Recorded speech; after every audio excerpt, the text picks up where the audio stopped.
and hot. So no, the answer on fish.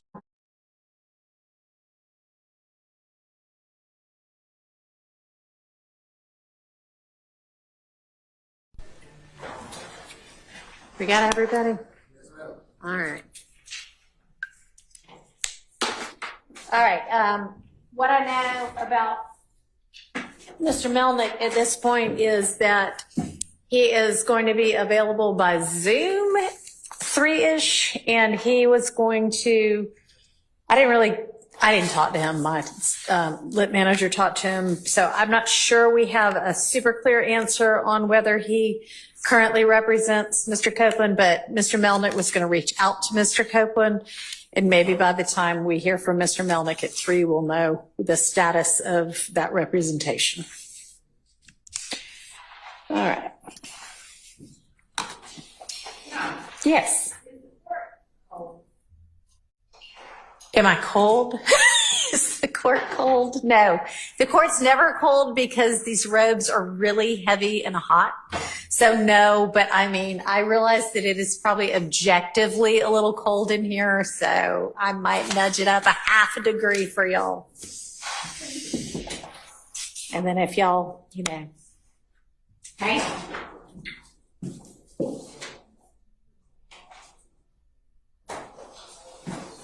Now, there are 2 other thermostats somewhere in this room, and if y'all want to nudge those up, somebody just go back there and do that. That's fine.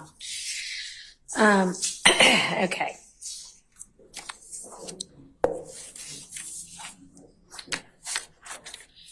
All right, so we were, I think, on item number 20. Were you able to look through any more of them? And so what I was doing was the other assignment, which was to look up the law and to look up what we should tell Ms. Copeland. I don't have. Oh, perfect. Yeah, that's probably more pressing. So, okay. What do you know on those? So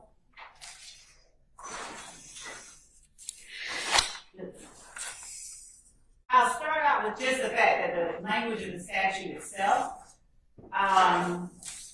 is part of the basis, well, actually was the basis for the interpretation that we had regarding. Okay, let me get maybe to the statute. Give me a second to get on Lexis. Unless you have a copy of it for me. I don't have a copy. That's fine. It'll just take me a second to get it pulled up.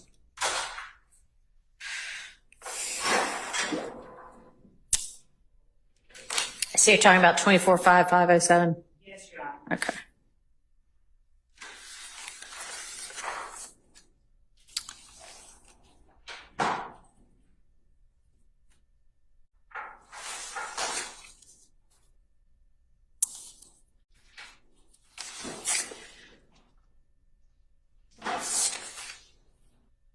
All right. So, just the plain language of the statute,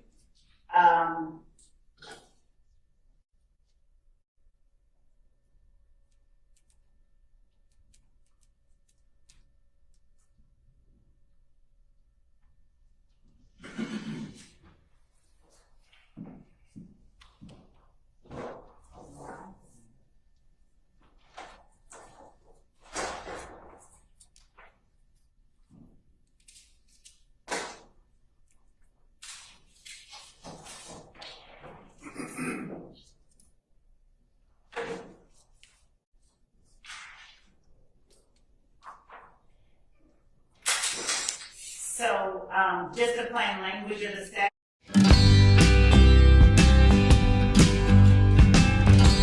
Monopoly Go.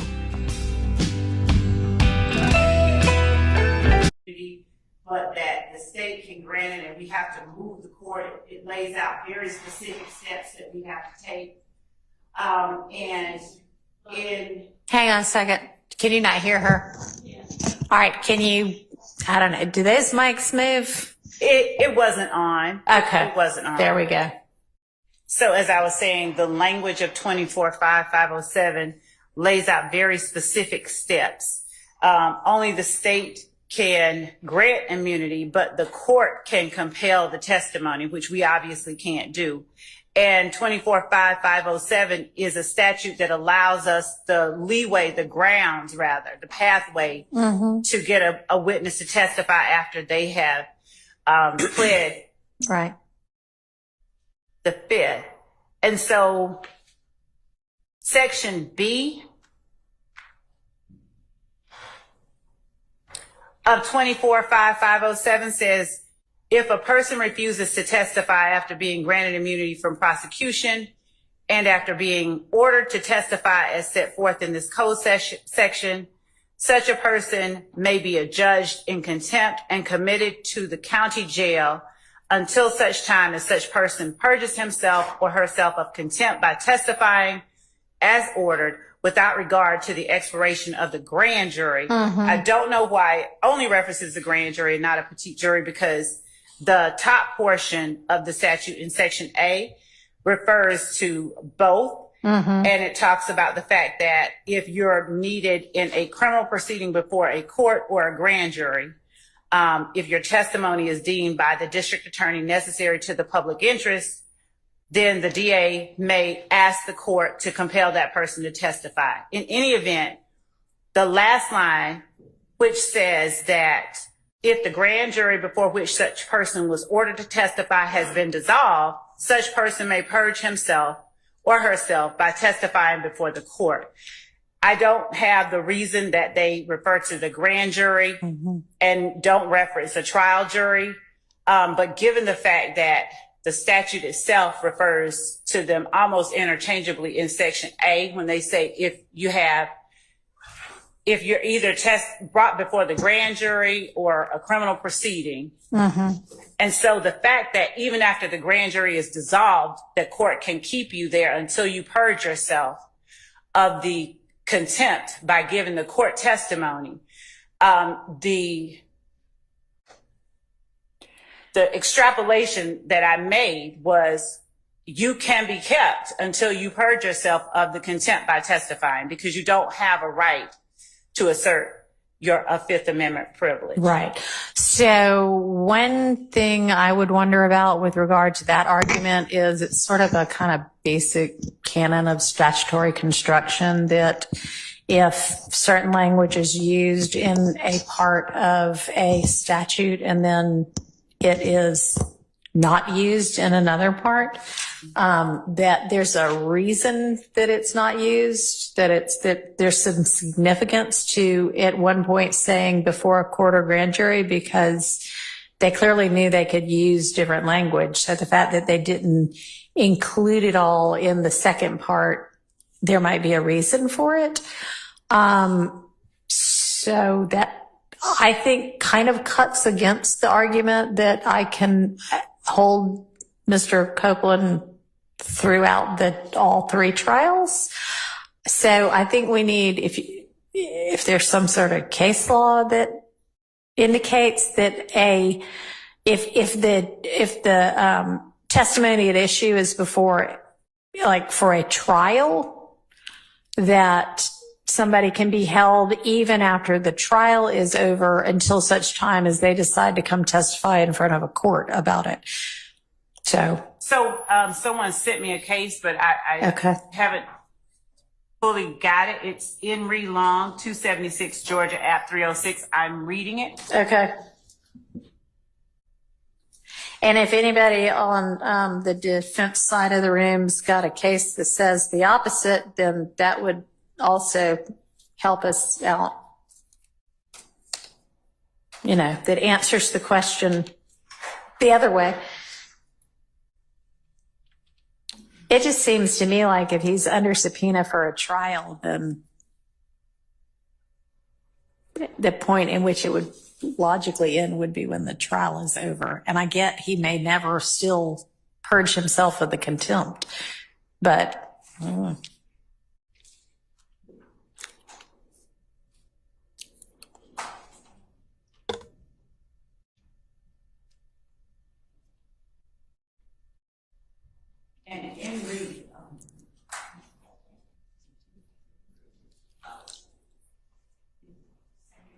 And it's a 2005 case, Judge, so I haven't looked carefully at it, so I don't know if it's cited in the annotations. It is for a different proposition. Okay. I haven't read it myself either, but. Hey, it's Santino Frucci, driver of the 14 Bomberito Chevrolet with AJ Foyt Racing.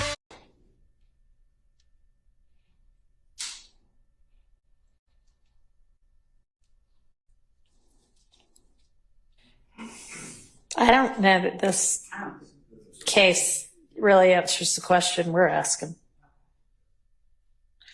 Anybody have any other kind of case? I mean, my position without a case to say it clearly one way or another is I sort of feel like it couldn't go past the end of the trial.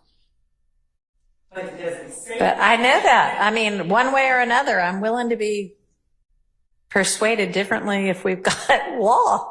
Your Honor, I don't have a case on the point. However, it would make logical sense that it couldn't go past the end of the trial because how would Mr. Copeland purge himself of contempt at the interim time between two trials? Yeah, I mean, I guess the same way that they suggest that if the grand jury is over with, you can come purge yourself by testifying in front of the court. Not that either of those really achieves the end that is sought by the immunity order, but it's a way to purge. But, you know. And arguably, the testimony would be under oath and available. It was not going to be available at, I mean. Not at that trial. Right. That was less, yeah. So I'm sort of going with through the end of this trial unless somebody tells me differently. All right, has anybody come up with anything else that he ought to be advised about?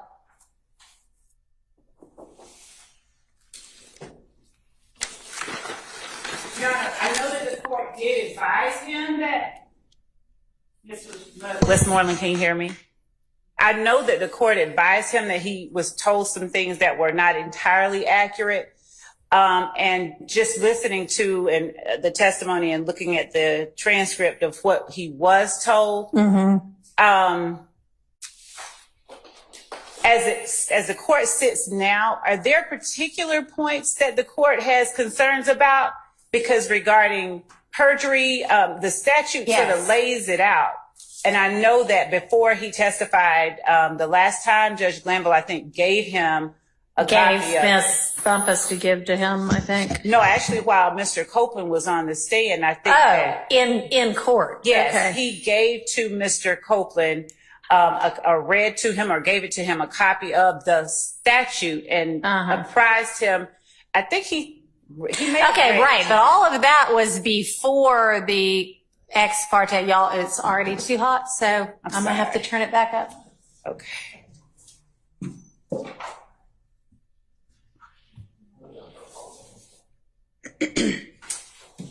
But I went up a whole degree, so I'm seeing if a half degree will make a difference. I will survive. So what were we saying? Oh, yeah. So that was in court, but then the ex parte occurred after that. It did. And much closer in time to when he ended up testifying. So I'm thinking that probably was well, who knows, but that may have been the thing on his mind at the time. So one thing, and I mean, there's, this is he comes in on page, at 10:03 and it goes until 11:30. And I mean, there may have been a break or two in there, but so I realized that it's not just he's told one thing at one point in time, and that's really unclear. I mean, it may be that the gist of it gives him the right information, but for instance, I know there was one thing about perjury that I didn't think was exactly accurate. Just as an example, if I can find it. Okay, so on page 51, the example, and I know what Ms. Hilton means. I don't think that anybody is purposefully trying to mislead anybody. I think we're all, you weren't there by the time Mr. Copeland came in, but I think Ms. Bumpus, Judge Glanville, and Ms. Hilton were trying to make sure he understood. But Ms. Hilton says, your example that you gave me, what if I said I did something and I know you didn't do it and you said before you didn't do it? That's not perjury. That is a prior inconsistent statement. Well, I mean, yes, it's a prior inconsistent statement, but it might also be perjury. It might not be, but, yeah, I mean, yeah, there'd have to be some, proof that it's a lie. But to say that's not perjury is technically not necessarily correct. And you're also talking to a layperson. And he clearly, I don't think, understands. I mean, he even says, I don't understand any of this at the outset. And, we're talking about purge versus perjury. And I just think we need to make sure we give him clear instructions and then he can make a decision. Yes, Your Honor. And I just came around to say hello. Hello, Moto. The partnership with Granger, we've hit almost every type of event you can have. With our Keep Stock program, for your area,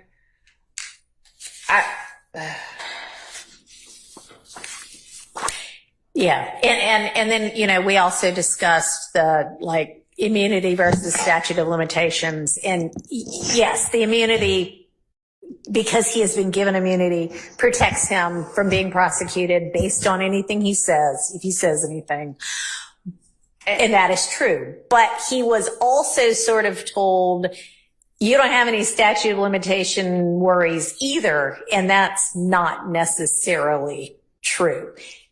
And it may have no practical effect because if he can't be prosecuted, he can't be prosecuted, even if it's for something within the statute. Right. But it was technically not necessarily 100% accurate information. Whether he in any way relied on that, I'm not saying that at all.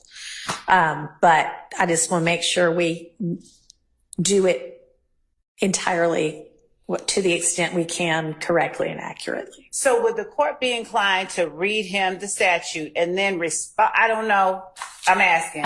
Respond to questions because, for instance, I even heard, it may have just been a misstatement, obviously, and people communicate differently, but when Mr. Melnick was saying regarding how his testimony couldn't be used, but we could use the testimony we can't. So I don't know. Some people keep saying he's got use, and then some people are saying he's got use and derivative use. So I probably need to look at the order. I wrote the order, and I literally modeled it after the exact words in the statute. Like I took the statute and put it in the order for the most part. And so the part of the statute that says that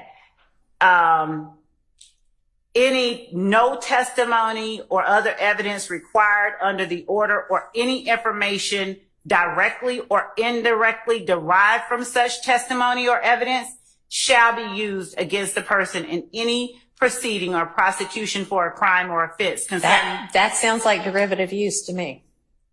And so that was in there from the start. And all right. And yeah, do you want to, what's the perjury statute?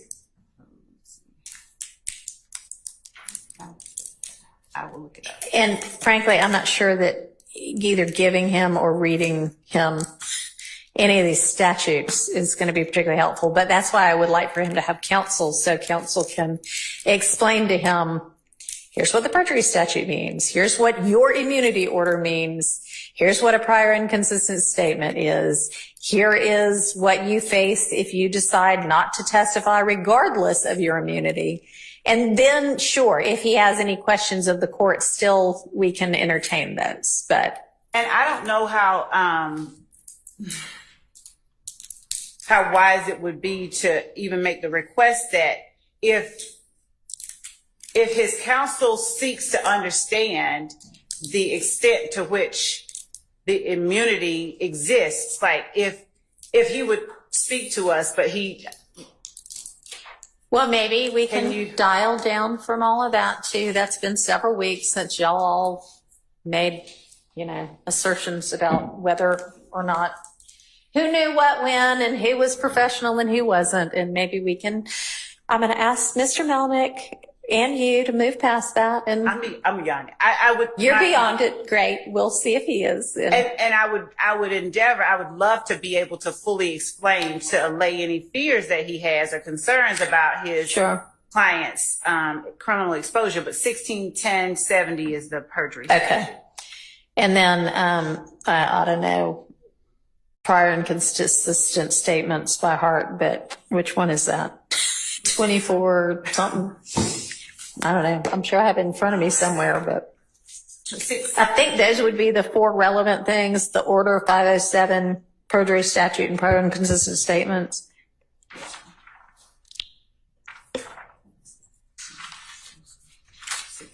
Whatever, I'll figure it out later. I can find prior and consistent statements. 246630. Wait.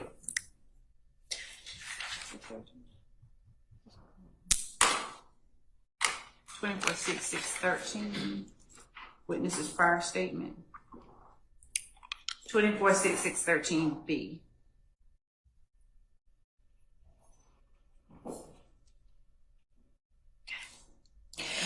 So Ms. Persfield's been doing some research, and at least the federal statute on contempt related to kind of their version of immunity is that the confinement can't exceed the life of the court proceeding. So that's sort of, I know we're not the feds, but. Is court proceeding the indictment, or is it the trial of a severed, because if people are severed? Like I don't know the answer to that. Yes. Yes, I don't, who said that?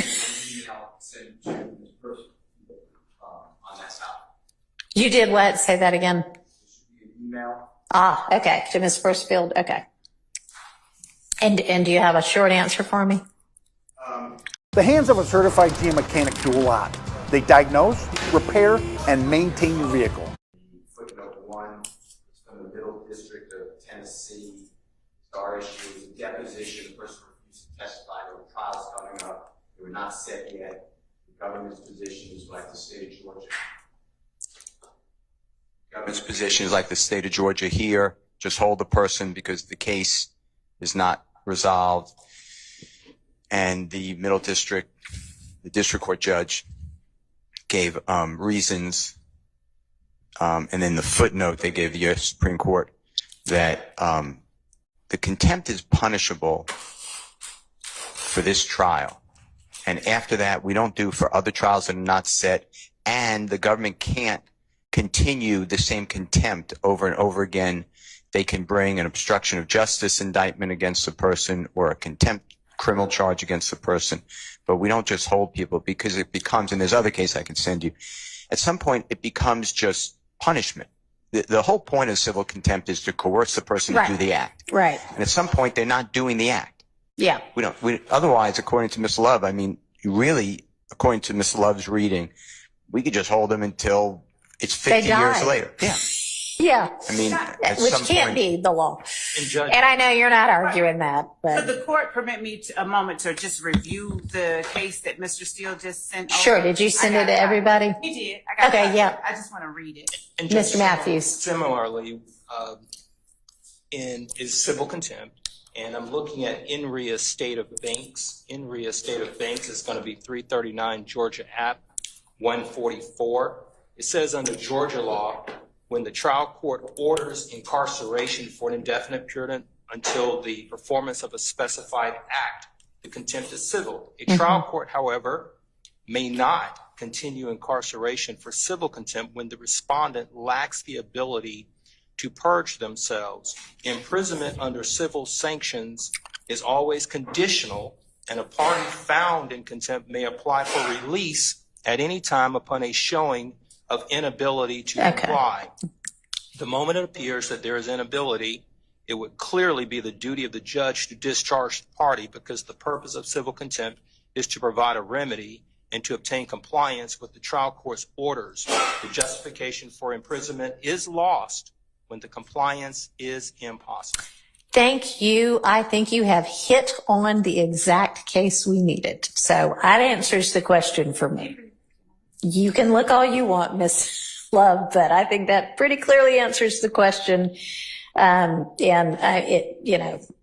Logically speaking, that was kind of what I was feeling anyway, but now we got case law to back it up. Good deal.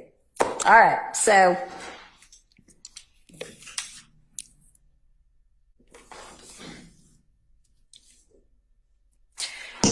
I am proposing that if Mr. Melnick is in fact representing Mr. Copeland, I ask Mr. Melnick to please make sure he understands the order, the scope of his immunity, which I read to be derivative use as well, and what perjury means, what false statements mean, what could get him either of those charges, legally speaking. And I know, Miss Love, you and Miss Hilton had said there are certain things that even... Okay, well, in your discussions conceptually with Miss Bumpus, but I'll leave it with Miss Hilton, had said, I am not intending to charge you with perjury if you do X, Y, or Z. I am intending to charge you with perjury if you do A, B, or C. And Miss Hilton's not here, but you could speak for the state, I would think, as to if there are certain things that you absolutely know, if you say this, and we know we have proof, whatever you need to establish perjury, that you're lying, then we do intend to charge you, if you know. If you get up and say something that's not material, like, the sky's red today instead of blue. I mean, it's not red, it's blue, but who cares? It's not relevant. Then I'm not going to charge you with perjury for that. And I think that was along the lines of what the intent was, but the intent isn't really an issue. It's the reading it. I'll just say I agree with what the court is saying about that. And if you then say, I don't know, I don't remember, blah blah blah, to whatever, every question we ask you, then we will impeach you with prior inconsistent statements. This is what this means. And you don't have to explain that. Mr. Melnick can explain all of that. But I would just propose to make sure that I ask Mr. Melnick to explain all of that. Then he can confirm, yep, we've done that. And then if he has any questions, we'll take questions. And I'm even happy to say, sort of when you get a jury question, we can huddle and go, I'm planning to say this. What do y'all think? If y'all want me to do that, or I'll just wing it either way. If y'all. Your family works and plays hard. The last thing you want is for your bike ride. That's kind of what I'm thinking we do at 3 or 3-ish or whenever we have Mr. Melnick available. And then maybe give him, assuming he is the attorney, overnight to fully advise him of everything. And then we'll have him in maybe first thing and find out what he's intending at this point. John, I inquired the court regarding the court's earlier statements about the case that Mr. Matthew cited. When it talks about an impossibility, is the court's understanding of that after the trial is over, after this particular portion of this indictment is over, it's no longer possible to purge oneself? It would no longer be you've said I'd have to have your motion in order in front of you, but as I understand the motion in order at this point, we need his testimony for this trial. Now, you may also need his testimony for some other future trial of some indictee in this indictment. I would think you would need to seek and secure another order. I don't have it in front of me. I can look again, but that's my read on this. I mean, you may never try another person. We don't know that. So how can it not be that, as far as we know, he's no longer able to purge once this trial is over? Theoretically, given Part B of that statute, would he not? I've made my decision and I get it, but I don't think that, I just don't think that that supports your argument. So I think unless and until you can bring me more law, I'm done with it might mean to this part of it. Okay. All right. So let's go back to our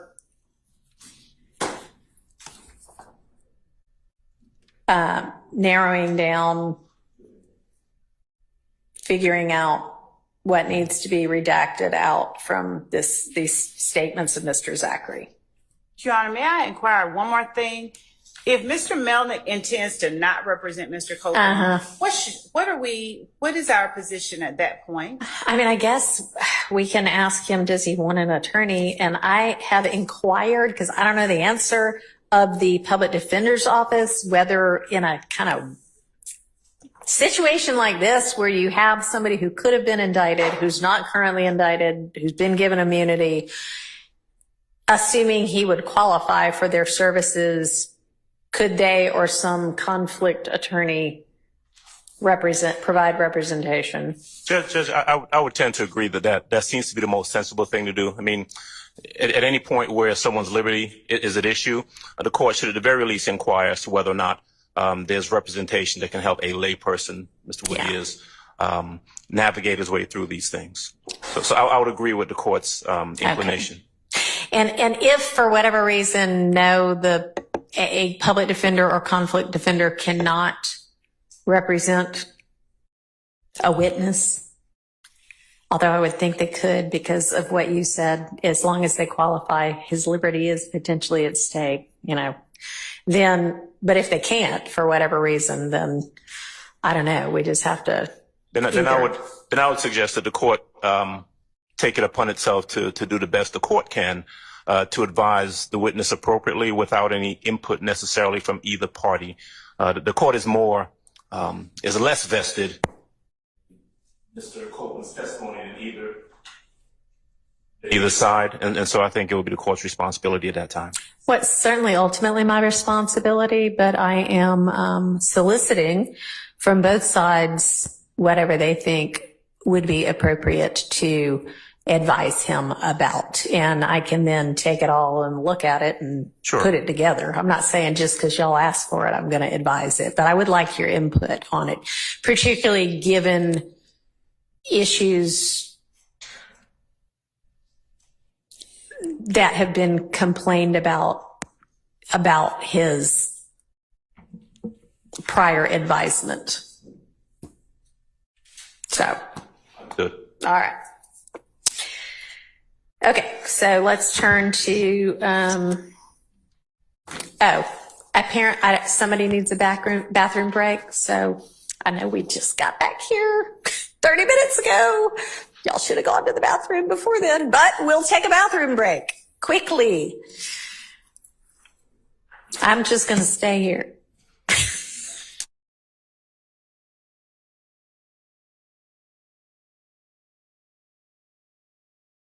Tespire can help you have fewer attacks and relieve your asthma symptoms. Tespire is an add-on treatment for people 12 and over. It is not a rescue medication. Don't take Tespire if you're allergic to it. Allergic reactions may occur and can be serious. Rash or eye allergy can happen. Don't stop your asthma treatments unless your doctor... relates to this, and of course,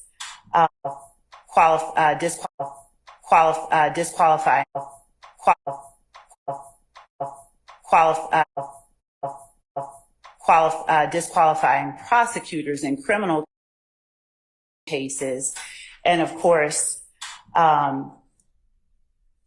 there are, two general grounds. We've addressed that in a previous response. But as it relates to this, our position is that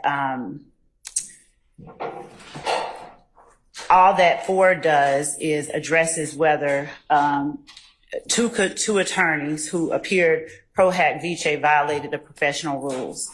And it specifically authorizes the trial court to consider those rules when considering whether to revoke the pro hac vice admission. That is, the question was whether the attorney who was not a member of the Georgia bar would be allowed to practice in Georgia. And of course, that's not the issue here. Ford cited Piedmont Hospital versus Reddick, which had held that it was appropriate to consider the professional rules on a question of disqualification. And one of the claims at issue in that case was whether an attorney for one party violated the professional rules when it contacted another party's board members and employees. And if true, that was something that the trial court could consider in a motion to disqualify.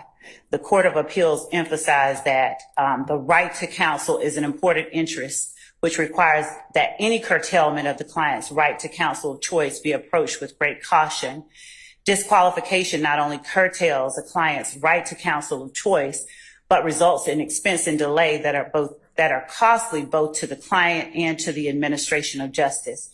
And they go on to say that courts have been reluctant to disqualify an attorney despite misgivings about an attorney's conduct, perhaps because disqualification has an immediate adverse effect on the client by separating her from counsel of her choice. And that's Piedmont at 76 through 77. Finally, the court held that a party did not have standing to base a motion to disqualify an attorney to file a motion to disqualify an attorney based on a conflict of interest violation that did not involve that party. In Piedmont Hospital, the claim which was rejected was one entity's claim that an attorney was disqualified because of a conflict of interest where that entity was not in an attorney-client relationship with the attorney. Here, Your Honor, the state did not violate the professional rules of ethics. We didn't violate Rule 4.2A regarding communication with an unrepresented person. The court has heard the testimony of Mr. Melnick, and the court can gauge the credibility of the witnesses after Attorney Melnick informed the state that he represented Mr. Copeland. The state had no further conversations with Mr. Copeland about the subject of this case without either Attorney Melnick or Attorney Bumpus present.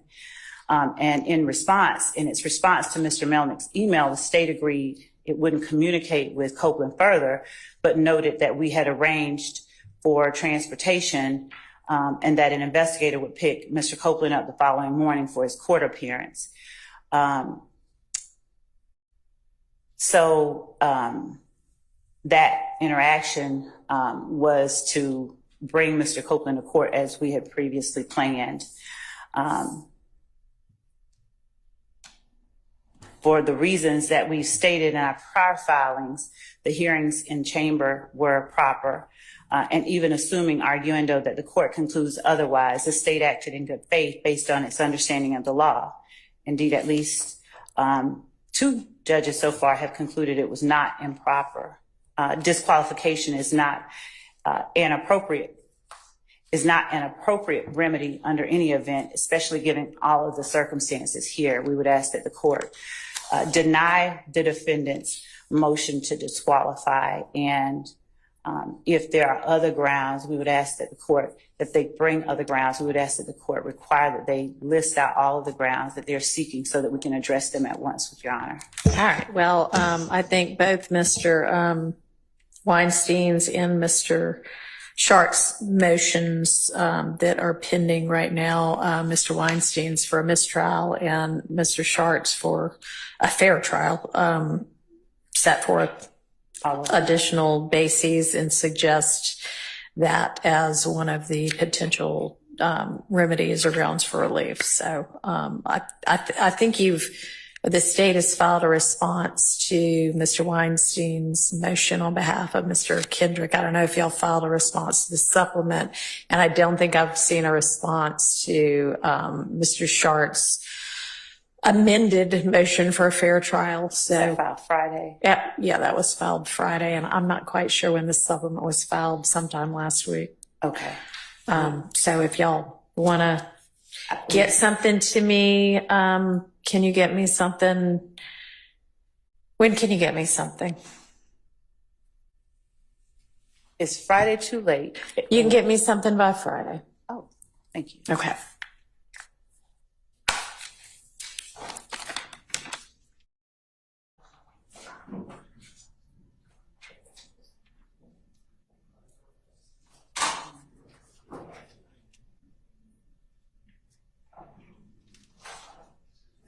All right, are we ready to turn to our potential redaction number 20?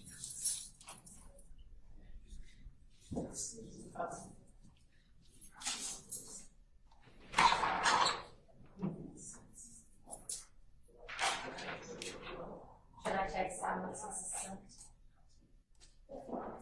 How about resignation? Because Yeah. Fair enough. All right. So, and whenever Mr. Selman joins us, we'll just take a pause and let some deal with that. All right, so we're now going to be on page. Sorry. We're now going to be on page 75, lines 10 through 78, line 1.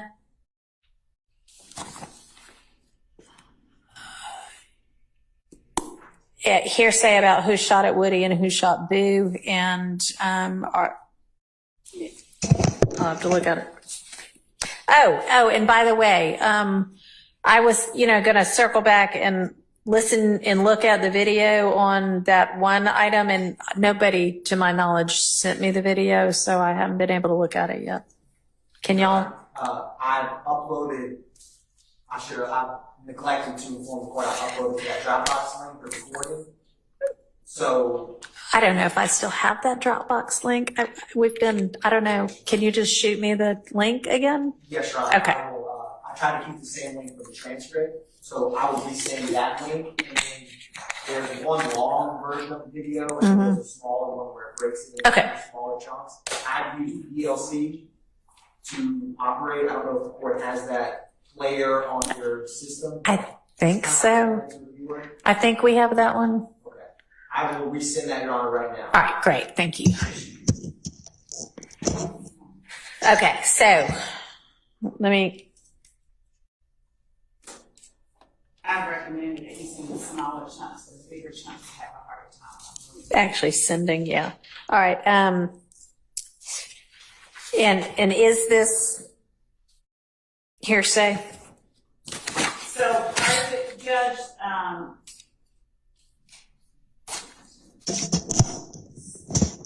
what did you, So we're at 75 line 10 through whatever the next thing is, 70, where are we? 78 line 1.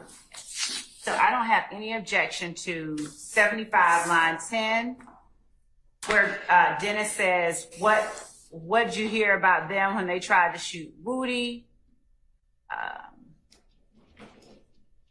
All the way down to line 17, no objection to that part. But when Quindarius Zachary starts talking about, when he says, oh, you talking about where they got shot at, and then Dennis clarifies when they made this post the following day. Zachary says that's when their spot got shot up. That was the next day, though. You're right.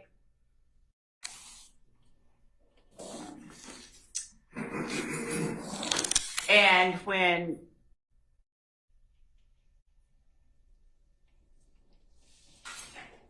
I think it could be seen a number of ways, but when he says Woody went to the hotel party and basically Kel got locked up when Moochie's mama's house got shot up, and Zachary says, yeah. And Dennis says, right. And Zachary says, yeah. If that portion is being offered for hearsay, if that portion is being objected to on the grounds of hearsay, I would say that that's just a matter of showing the proper foundation. And I would ask that that not be excluded before that foundation is properly laid. If it can't be laid, if we don't lay it, then we don't try to get it in and we don't backdoor it in any way. So I would object to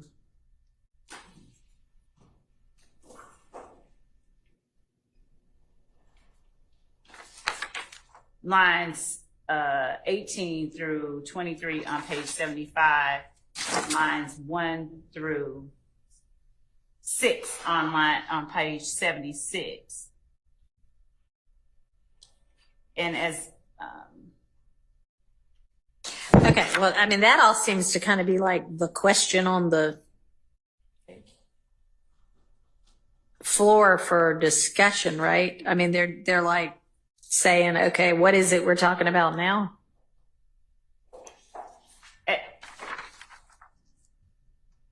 So, Judge, Yeah. Big Boo is someone who's deceased, but Big Boo is someone who is deceased, but what they're talking about him getting shot at, that was not what killed him, to my understanding. But this is all just nothing that Mr. Zachary, to my understanding, has any firsthand knowledge of. And then they talk about Woody getting shot at when he went to a hotel party. That case was never charged. I've never seen anyone say they know who shot at him, and this is just more speculation and hearsay. I have no reason to believe that Mr. Zachary was at that party. And then I withdraw the objection. I'll stipulate. Okay, so that carries us through all of 76 or down through more, it looks like. Well, then they through start 78 line 1. Okay, all of it. Yeah. Okay. Thank you. So that entirety of what is represented by our number 20 is redacted by agreement. All right, 21. That's page 79, line 14 through 22. Speculation about who shot at Thug's stepdad's house.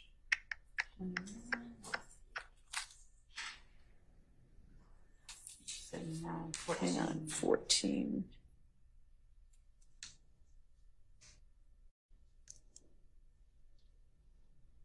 Yeah, I mean, it's pretty clearly speculation. We don't have a problem with Okay, so that is out by agreement.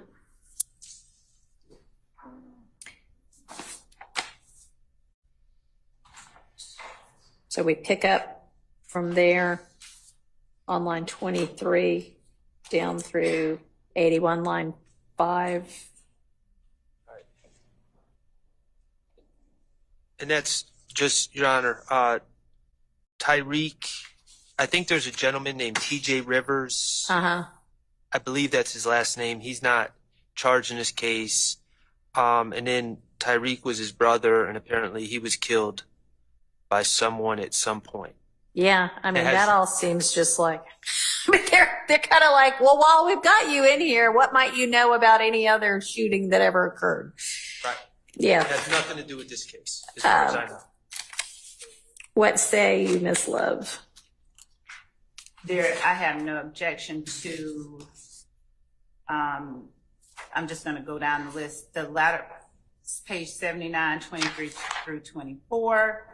I have no objection to page 80, the entirety of page 80. What are we going to do? And up through page 80.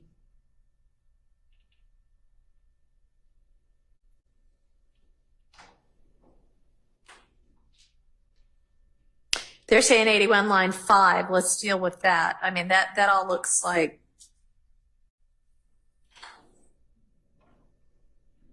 So Slug Trontavia Stevens is a member of YSL. He's already entered a plea in this case. And Quindarius Zachary's association, knowledge of, affiliation with Trontavia Stevens. When Investigator Dennis says it went quiet for a little while, and then Mr. Zachary, that is, gives this explanation. I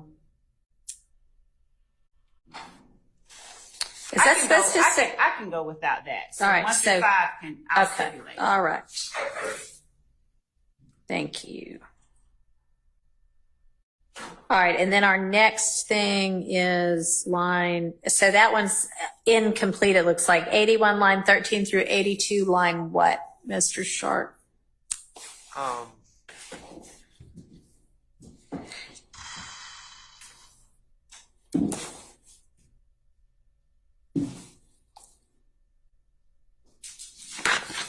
think to the end of 82.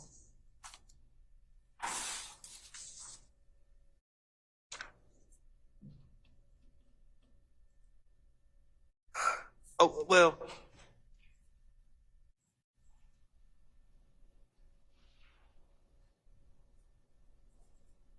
you know, I would say 82 line 6,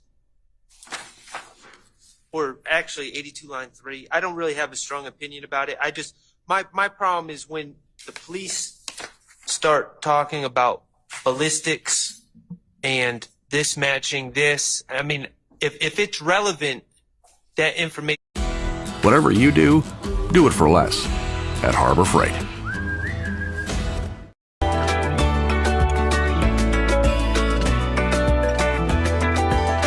Line 6, or actually 82 line 3. I don't really have a strong opinion about it. I just, my problem is when the police start talking about ballistics and this matching this. I mean, if it's relevant, that information obviously can come in if it's relevant and you know, fulfills all the other requirements, but that would come in through a GBI expert matching ballistics, not through Investigator Dennis sharing information with Mr. Zachary. Yeah. Okay, so Ms. Love? I have, if it is, and Judge, I apologize, Mr. Atkins just apprised me our server's down, so he wanted to get my external drive to share those videos with you. All right. So I was. That's okay. So we're talking about 81 line 13 through 82 line 3 and no objection to the rest of 81.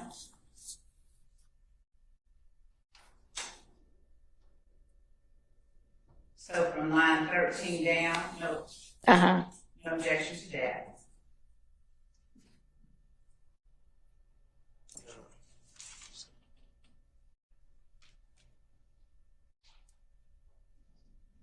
So 13 to 23? No. Yeah. Through 82 line 3.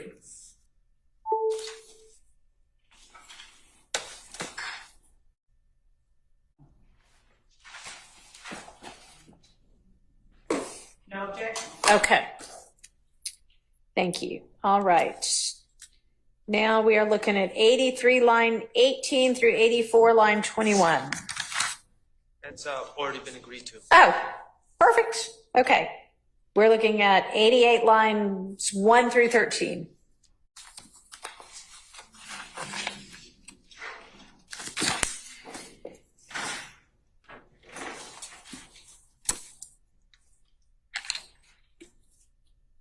So, Your Honor, let me be clear. This is my understanding.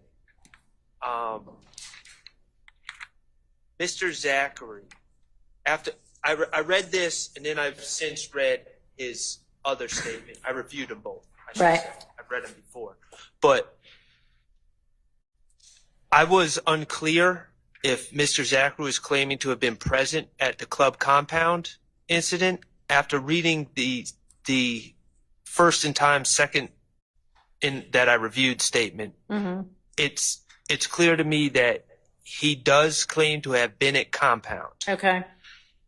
My understanding, but there seems to be a blending of what he saw versus what he was told, because my understanding is at some point he flees from the area.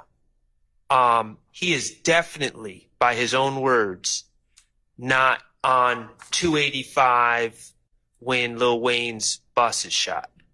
So he can testify, or he has firsthand knowledge, presumably, about things he saw while he was there.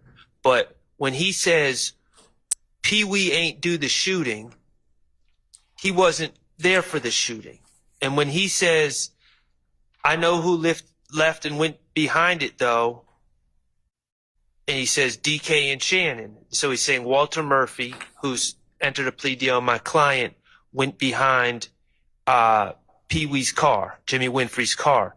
So to the extent that he has firsthand knowledge of things, I concede that he can testify to what he saw, and anything he has firsthand knowledge of that is inconsistent, if he had in fact had firsthand knowledge, he can be impeached. But there's certain things that he speculates, or maybe someone told him, I don't know, but it's not clear to me. So Pee Wee didn't do the shooting. That's a conclusion. He did not witness the shooting. He did not witness anyone do the shooting. So I think that's inappropriate. Okay, so that is 88 lines 1 through 3, basically. And even the police are like, yeah, we know he didn't do the shooting, so. Well, people in Cobb County would be interested in that, but. Okay, well, I don't know. I mean, maybe they're just saying that to see what he's going to say. But then he says, I don't know who was exactly in the car. I know who left out and went behind it though. Yeah. So to the extent that if he witnessed cars leave compound, I get it. Right. But beyond that, things that he did not witness, that's what I'm objecting. I understand. So I'm trying to kind of take it piece by piece, because you're saying he cannot say with certainty Pee Wee did not do it unless Pee Wee was with him at the time. Amongst themselves. Okay. Do you have any basis for? Well, the portion of it where, so Mr. Zachary Black and Mr. Copeland makes assertions about the shooting itself and who was doing what. And the way that the shooting happened is a person is driving down the road next to a bus, and in order to be able to both drive the car and shoot the bus, from the way that both vehicles are positioned, you would literally have to have one hand on the wheel, and it was a precarious kind of circumstance that. Me on the court is fire. Who was doing what.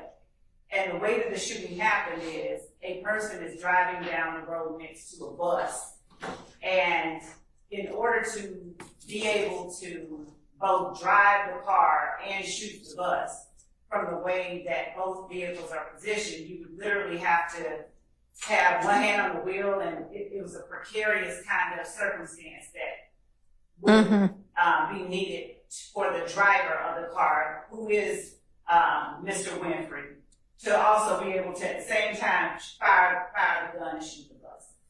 So, in as much as it reflects his personal knowledge of all the people who were there and what was going on, we would argue that his assertion that Pee Wee didn't do the shooting would be subject to a foundation that, we would seek to lay, and I can't say that we have laid that part yet. I think that he is just saying he didn't do the shooting. He was a party to the crime, but he didn't do it. He was driving. He couldn't have. But So is Mr. Zachary in a second car that's involved in this? he is in another car, but he's not shooting. He's not in that. He's not in the shooter car, but he says, you know, me and these other people went the other way. So he's in that compound. right. Everybody shows up at this one place where Yep. the plane is in about 5-6 different cars. Okay. And 2 of them at least follow the tour bus. Okay. He is not in one of the ones that follow the tour Okay. But he's there when you have reason to, you have evidence that will support that he was there to be able to say at least that as to the car that wasn't, as to some car, the car that went behind it, that he saw who was in those cars? Yes. He Okay. says, Mr. Zachary says, I know who left out and went behind the car. So he Yeah. says, and the fact that he's asserting Buchanan Shannon, if he's crossed on that, I would argue that goes, it's weight, not its admissibility of Mr. Sharp. Okay, but yes, and thank you. But I guess what I'm at, or what I'm trying to get clarification on is Mr. Zachary, it sounds like from what he's saying is he's there when everybody kind of goes in whatever direction they're going. And you're saying that that's his basis of knowledge for who's in what car, right? Yes. Okay. Even at the point where, like in line 14 of page 88, he's saying, me and Trontavious, we don't went the other Right. way. Yes. It sounds like that's all kind of contemporaneous that they're leaving out. Okay. So then I get that there is a basis on which to believe that he has firsthand knowledge to be able to say, I know who left out and went behind it. Who was that? Well, here's who it was. But coming back to the Pee-wee ain't done the shooting, if that's something you want in, then how does he know that? What's your basis for him being able to say that? At this time, I wouldn't even proffer it. So I would agree to it unless something is said that changes. Okay. Because I don't have, there's never been a time where I heard him say, you know. Okay, so then by agreement then, well then why do we need 2 and 3 and 4? Because they're just confusing without line 1, right? So 1 through 4 are out by agreement.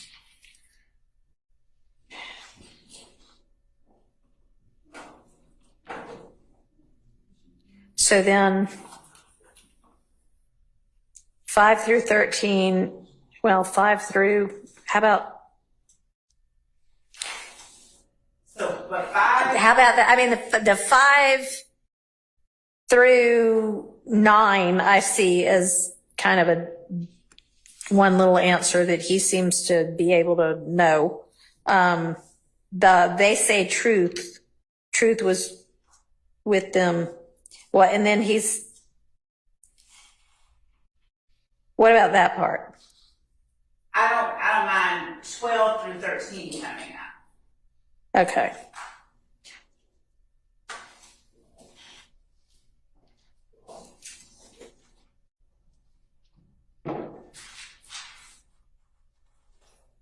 Okay.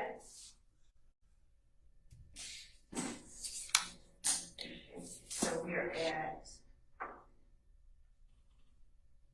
the next one is 90, page 90, 11, page 90, line 11 through 90, line 14.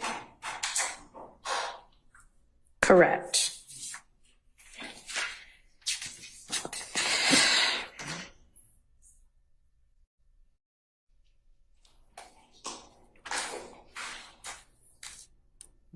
Those are words of the police.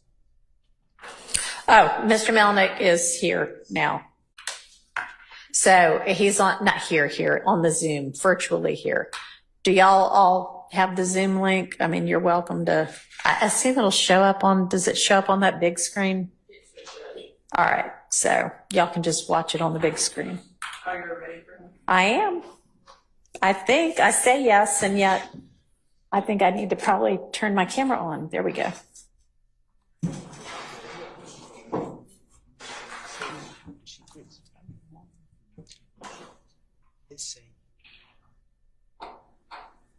Hi, Mr. Melnick. Good afternoon, Judge. We can't get enough of you. All right, so the reason I have asked again for you to join us, and thanks for doing this by Zoom at very short notice, but so I have essentially determined somewhat with agreement of the parties that we are just going to start over with Mr. Copeland, and he has an immunity. There is an immunity order in place. He has immunity protection. And I plan to bring him in and find out what he wants to do. And I would like for him to be counseled. And I just had him in here a couple of hours ago and asked him if he had an attorney.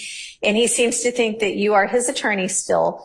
And so I'm checking in with you to find out whether that is the fact, either still or again. Whether you're going to be representing him, because I'm looking for somebody to just ensure that he is properly advised of what the immunity order means, what he could face contempt-wise, what perjury means, what inconsistent statement means, the typical things you would want to advise your client who's going to be a witness in a criminal case. Sure. So I've talked to him about all that stuff. Okay. And so are you his attorney currently? I am his attorney. Yes. Okay. All right. So, and you're representing him that you have in fact already advised him of all of those things? Yes. Okay.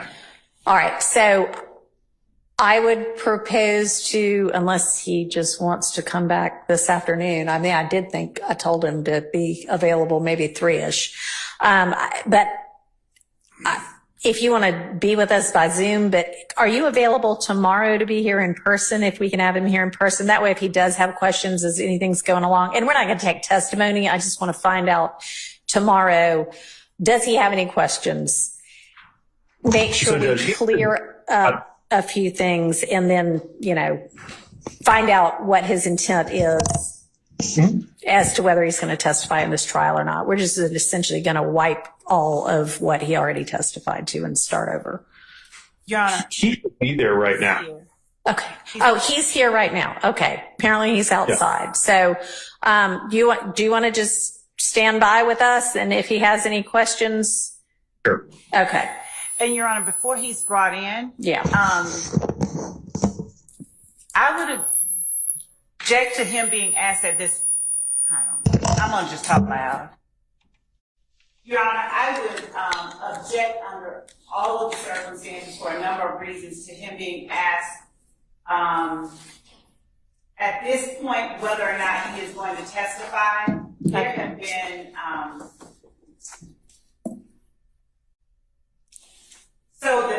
he's made statements. Obviously, the state has brought him in as their witness to proper testimony against people in the courtroom. Mm-hmm. And he's made representations, true or false, he's made them regarding concerns that he has. He's made them in previous interviews with investigators, not just here. Okay. So, Your Honor, in the interest of not having sort of the opposite effect on him, and I'm not suggesting the court would, I'm just suggesting that perhaps asking him at this point might have a When do you propose I ask him? Because I don't know exactly what you are suggesting, and I could be entirely off, but if you're suggesting that are you suggesting he has safety concerns? Well, he has made statements about people being willing to have him killed. Okay. All right. Well, to the extent that those might be any of the people currently on trial, he is at some point going to have to sit in this witness box and say, with all of the defendants present, yes, I am gonna testify because y'all are forcing me to because of the immunity order, or I do not care, throw me in jail, essentially. So that's gonna have to be in open court in front of everybody. So if that's your objection, It was just the timing of it. so would you rather I do it Friday? I mean, I don't understand what it is you want me to do. It was a preference, but I'm going to, of course, defer to the court. It's just, as I work through everything that I know has taken place, I'm just trying to make certain that the interests of everybody are protected. Okay, I'm not trying to create a. No, I understand, and I mean I'm just not sure what else. I can do it at a later time, but I don't know what that gets us really, other than more uncertainty. And I also realize he may say one thing right now and then another thing right before he is brought out in front of a jury. I don't know. We can still check with him again because we are not at this point having a jury in here tomorrow. So at the point when we get to a jury, if we get to a jury again, then I can ask him again to make sure. I think that would probably be advisable, but everybody's here right now. So I would propose that we do this kind of right now. But before I bring him in, does anybody have anything they want to make sure I make clear with him? Not for me, Judge. Okay. So, Mr. Melnick, you weren't here when we had our discussions about what was the outer limit of how long the court could hold him if he chooses not to testify. And it is my belief that the longest he could be held on contempt would be through the end of this trial. So if you need further discussions with him, let me know that. I don't think so, Judge. Okay. All right. And Your Honor, and I know Mr. Melnick obviously knows how to do his job, but he wasn't, and I don't know how much he's reviewed the transcript. Let me actually ask him, have you reviewed that transcript of the June 10th ex parte? Mostly. I haven't. I can't say I've sat and studied every single word of it, but I've mostly reviewed it. Yeah. So, I mean, the defense believes, and I don't necessarily disagree, that there, in addition to a different interpretation of how long he could be held, there is currently a different interpretation of the correctness of the advice about statutes of limitation. And we also think it doesn't ultimately matter because what is protecting him should he testify to something that he did that's criminal is not whether a statute has run or not anyway. It's that he has immunity. But it's possible that a couple of, every statute that you could be worried about has run is not accurate. So, I think you were aware of where in there they said something about a statute, and you're probably aware that there are things he could still be charged with. And does he understand that not every statute has necessarily run on everything he might be criminally involved in, but it doesn't matter because of this immunity order? Or I don't know whether, go ahead. Yes, Your Honor. Okay.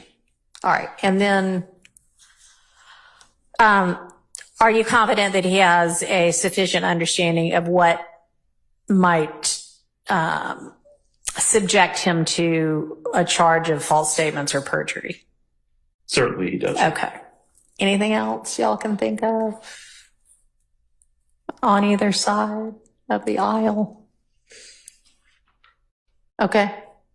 Yes, Judge, can we inquire as to whether or not Mr. Melnick, and I'm sure he has had an opportunity to discuss with him any potential federal ramifications he may have in regards to his testimony here? Okay. And my interpretation of the immunity order is use and derivative use. But of course, we're not the feds. And Your Honor, the court has every ability to do this, but I would object to counsel for the defense. I've asked them to raise anything that they think we ought to be thinking about. So, I invited them to say that. So I don't know whether you want any additional time, having heard that potential issue, Mr. Melnick. Mr. Copeland and I have had enough time to talk. All right. Okay. Is there a screen where he can actually see Mr. Melnick over there somewhere? Okay. Thank you. All right. Let's go ahead and get Mr. Copeland in.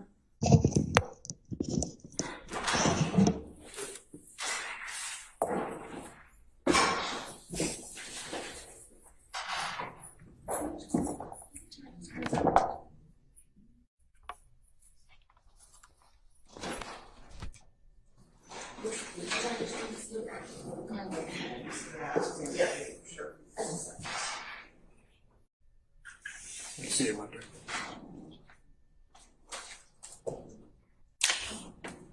All right. Hello again, Mr. Copeland. Your attorney, Mr. Melnick, is with us by Zoom right now. You can see him on the video screen and he can see you. If there's any time you want to talk to him privately, let me know that.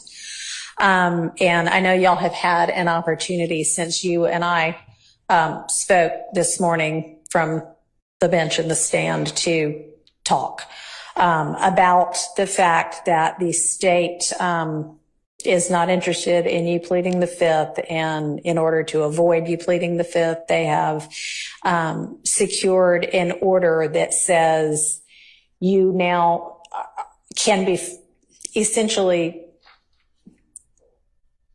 compelled to testify because we are acknowledging that anything that you say, we cannot prosecute you for a crime other than perjury or false statements based on something that you might say that would otherwise incriminate you if it weren't for this immunity order.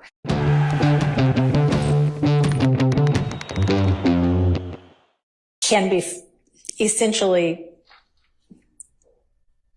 compelled to testify because we are acknowledging that anything that you say, we cannot prosecute you for a crime other than perjury or false statements based on something that you might say that would otherwise incriminate you if it weren't for this immunity order. And if knowing that you still choose not to testify, the court can and will hold you in contempt. And what happens in that event is that you go to jail. And the length of time that you could be held in jail for if you don't change your mind and say, okay, I guess I will take the stand, is through the end of this trial. I don't know how long it's going to last. I think previous projections had been February or March of next year. I don't know yet, but I guess that's not outside the realm of possibility. But it would only be through the end of this trial. It would not be through the end of whomever else might be severed from this case and tried later. And I know Mr. Melnick's talked to you in more detail about that. So I want to see if you have any questions of the court about that. I didn't understand. Now you said at the beginning. Didn't understand anything. All right. So. No, I'm saying, like, I heard you, but I don't know what you're talking about. Okay. So tell me what it is that you'd like more information about. You said something about what they said about immunity? Yeah. What you mean? Okay. Does anybody, I think I've got the order. Mr. Melnick, have you reviewed the immunity order with him? Oh, you saying it's the same from last time? Hang on a second. Yeah. The same one as last time. Yeah. This one. So that's the one I'm talking about. And that is still in effect. So you're saying that changed? It has not changed. All right. So what has changed is it's my opinion that I cannot hold you in jail if you refuse to testify beyond the end of this trial. I think you had maybe been told something different earlier. And I don't think that is. So I ain't got to wait till every defendant that's not here.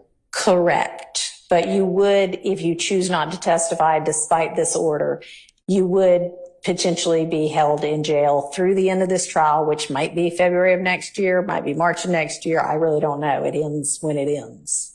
And the state has 100 more witnesses, and I don't know, any defendant might also have witnesses. So it could take a while, but that would be the end of it, would be the end of this trial. Okay. So do you have any other questions? Okay. And do you want to talk to Mr. Melnick anymore about this particular issue? No. All right. So I'm going to ask you right now, because I'm planning to have the jury back on Monday. And I am going to tell them, we would essentially start over, because I want you to have a voluntary, to an extent, choice and knowing choice, whether to take the stand and be questioned and cross-examined or not, knowing that if you do, other than if you lie, as Mr. Melnick's discussed with you, and it's something the state knows and can prove, they could charge you with perjury or false statements, but they can't, if you incriminate yourself about another kind of crime, they cannot use that to charge you with a crime. And they can't say, Well, can I speak? You can, yeah, if you have I have told the state I have lied and lied and lied and lied. I know. So how are they going to be able to question me? I mean, that'll be their problem. That's their case to make or not make. I mean, that's not for you or me to worry about. So they said they're going to be able to charge me if I lie. Like, when it's up to them to choose when I'm lying. Not prior. You've said you've lied and lied and lied in every, I don't know what you've said, but let's even say you've said you lied in every statement you ever gave to the police. If you get on the stand and say that again, or if you say, all right, this one was the truth, that one they cannot charge you with perjury for, because those are things in the past. What they might be able to charge you with is, I don't know, I mean, give me an example of something that you know he didn't do, and well, maybe not. Never mind. Don't do that. Can I give you an example for what they told me? Yeah, yes. And then I'll see whether that's what I think or not. Yes. So she said that the only reason she won't lock me up, I just want to know if it still applies. Okay. She said if I do two things, if I plead the fifth and I say that I killed Donovan Thomas. Okay. She said if I don't say them two, she will not lock me up. All right. What was the first one? Pleading the fifth. Say it again. Taking the fifth, Judge. Taking the fifth. Okay. Right. And you can no longer, so taking the fifth means I might say something that gets me in criminal trouble. I might give you evidence against me that you could then use against me. That's what it means to take the fifth, is say, I am not going to give you evidence to use against me to charge me. When they give you that immunity order, immune just basically means we can't do this anymore. It's like if you get an immunization, I'm not going to get the measles now, right? Because I'm immune from it. Because it's like getting you a shot that says, I can admit to a crime on the stand, they can't charge me with it. They have said you no longer have a privilege against self-incrimination because we have committed to not being able to prosecute you, not being able to bring criminal charges against you because of what you say. We cannot take that evidence and use it against you. We can't take that evidence. If you say, well,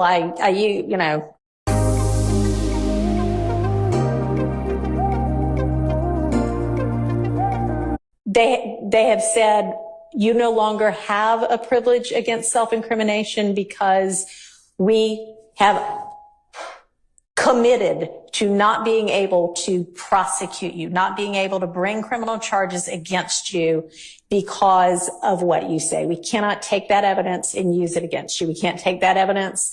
If you say, well, I committed some crime. Here's what I committed it with. I buried it in the yard. They can't go dig it up in the yard and then say, well, we've got this. They can't use any of that. So that's why taking the fifth at this point would get you in trouble. Being held in contempt is what we So what if they don't formally have call it. they facts together? Like they saying something that they don't know what they're talking about, and then they ask me about it. They can ask you about anything they want to. If in your answer you admit to a crime, They cannot charge you with that crime. Now, if you admit to a crime and they have evidence that is pretty certain that you did not commit that crime. For instance, somebody gets robbed yesterday and they have proof that you were in Europe yesterday. There's no way you could have committed that crime, but you say, yeah, I committed that crime yesterday. It was in Atlanta when they know you were in Europe and they got video of you in Europe and you sent a postcard that said, I'm having fun in Europe. That would be proof that you're lying. And so that they could charge you with perjury for, okay? Or false statements for. Okay. Okay? So what I want to know from you is when we have the jury back on Monday and you're still under subpoena, so you're still obligated to come, and I'm asking you now, when they're like, all right, we're calling Kenneth Copeland, are you going to say, okay, ask me what you want to ask me. I'll tell you whatever I'm going to tell you. Or are you going to say, nope, I don't care if you throw me in jail. I'm not saying a word. I am not getting on the stand. It depends on how I wake up.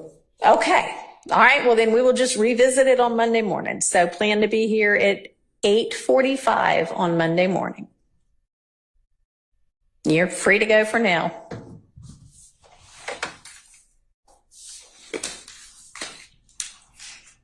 All right, Mr. Melnick, please be with us at 8:45 on Monday morning. Can you do that? Okay. Thank I'm you. on a trial calendar with Judge Barwick, but I'll notify her what's going on. All right. Thank you. Appreciate it.